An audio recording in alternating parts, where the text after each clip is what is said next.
Welcome everyone to Cultural Studies in Focus. We're here today at the Institute of Caribbean Studies, and with the three of us are lecturers within this unit. My name is Ray Hitchens, this is Nick Shelton, this is Kieran Murray. We all actually teach within the Music and Performance Studies program. But being that we're in Jamaica, this program has an integral part within the culture of Jamaica, and what we're going to focus on today is the work of Bob Marley. And I'm going to open up the questions today with asking Nick about his impressions of this particular artist and his importance to Jamaica as a man and an individual, and how he was placed within the culture of this country. Nick? Right.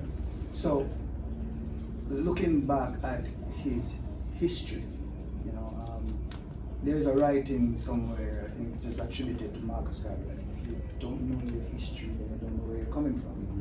And Rastafarians tend to embrace that ambit. Bob Marley was the product of a European white man, an Englishman, and a black woman. And as such, he was not really seen as black enough or white enough.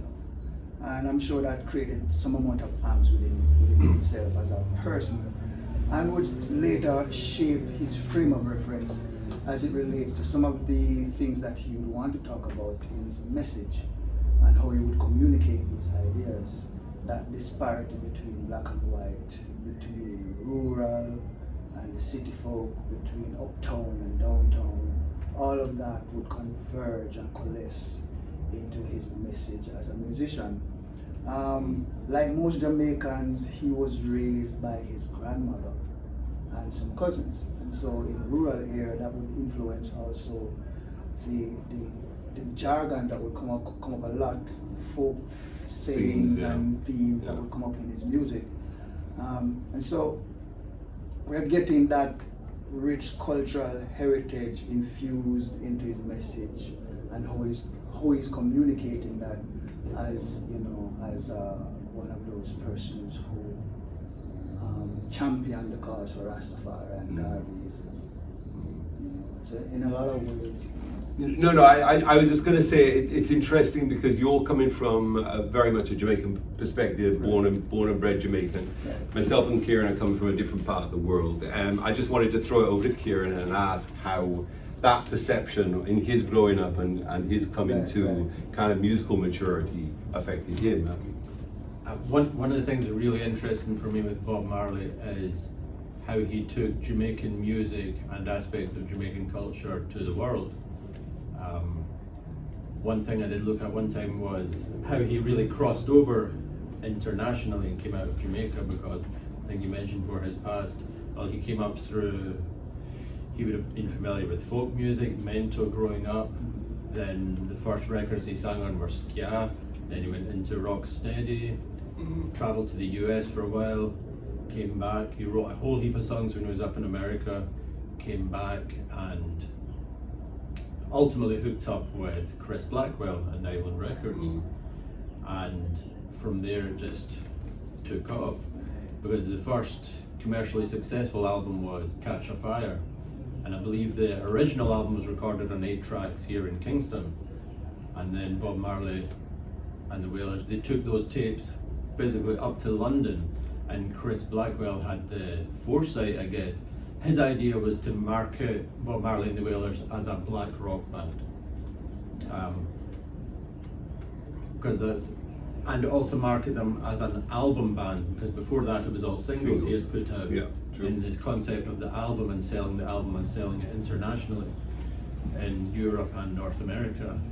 And what he done was, when they took the tapes that were recorded in Kingston, and you can buy that reissue of the original recordings now and listen to Catch a Fire as it would have sounded without the international influence. But Chris Blackwell took those tapes, brought in Muscle Shoals American session guitarist Wayne Perkins to overdub lead guitars on it.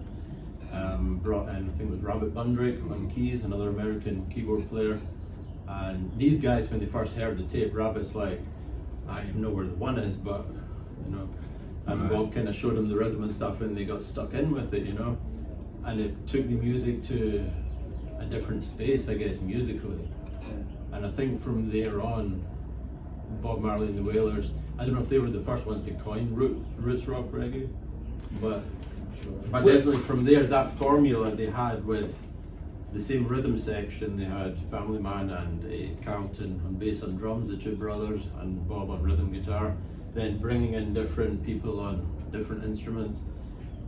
But that core sound that started with Catch a Fire was really pretty much unchanged all the way through to the 80s, early to 80 when he passed. There was production values changed, there was some things brought in here and there, but I think that transition catapulted it to an international status, and that took Jamaican music really to the world.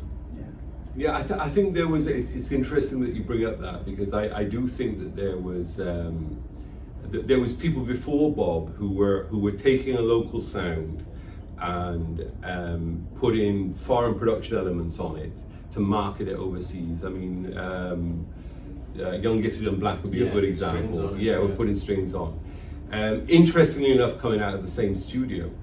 But Bob Marley embraced that notion of needing to master local products and do overdubs and mix local products overseas for a foreign market, which has been very successful.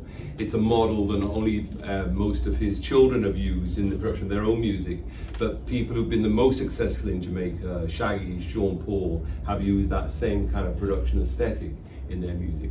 And in a way, I think we could see Bob as being one of the sort of forerunners of a globalized kind of structure, where we're sort of reaching out. What's interesting to me, I don't know if you guys have looked at any of the production houses coming out of places like Sweden, but they have used a very similar approach, where they've in fact, local values have not so much come into the music, but what they've done is very much targeted overseas. You know, it's a relatively small country, and I think it would be true to say that Jamaica, in terms of the impression that it gives, is much stronger than the size of the country or the island. You know, and Bob is probably a leader in that. Nick, for your part, when you look at the work of Marley and its kind of global impact, what do you have a strong impression of how important he is? You know. Yeah, it's the message. Looking at it purely from a communication standpoint, which is more or less my area of study, it's the way you're communicating that culture and the impact. And it came in at around about the time when there was a lot of things happening in the world, right? You have issues going on with West Germany and the communist bloc. South Africa. Yeah, Margaret Thatcher. Zimbabwe, Margaret Thatcher was Prime Minister. There was a lot of things happening around about that time, and so the world was in a kind of dynamic state. You know, and so when he went to Britain, he went there with a message, because he was here in Jamaica, right? And he was making music, and his music was influencing the masses. His message was their message. It was their feeling. And so, of course, the political machinery here wanted to, for lack of a better word, make that a political part of the political machine. And he wasn't interested in that, because he was Rastafari. And so he was presenting the message of Rastafari, black consciousness. Right? That was really the undercurrent that was actually pulling more people, because, you know, if you think about the Jamaican mindset, you're thought that everything, and it's not explicit, sometimes it's more implicit, that everything that looks Afrocentric, sounds Afrocentric, is not good enough. Right? And here's a guy that is championing the message of Garvey to say, no, but it's good, it's you, and you should accept that, you should embrace that. You know, and so when he went to Britain, that was what he was bringing with him.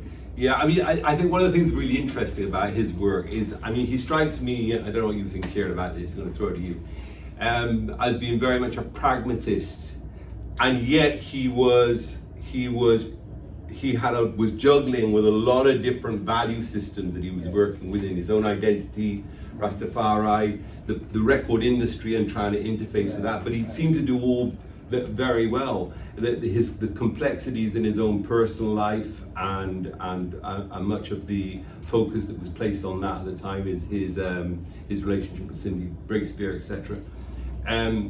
But do you think, as a kind of with working with young musicians in Jamaica today, do you think that kind of pragmatic approach to work within the music sphere has been influenced by Bob, or do you think people are not really aware of it anymore, or it's not important? I think there's a bit of both. I've worked with and taught young people who are very aware of it.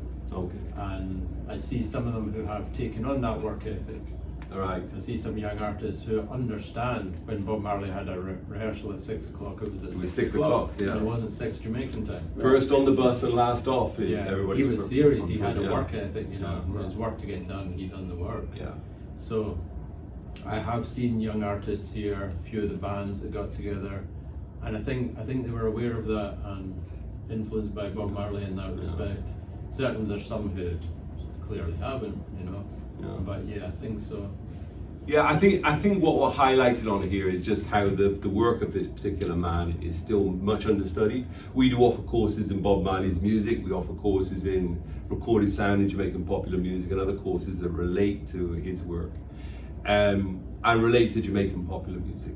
But it speaks to the fact that his legacy, still a lot of discussions that we need to have about it, and a lot of the areas of his work and the impact of his work are yet to be fully studied. I want to thank you two guys for joining me today and having this short, brief discussion. These are the kind of things that we want to talk about at the ICS. And thank you for joining us with the Cultural Studies in Focus. Thank you. Blessings. All good.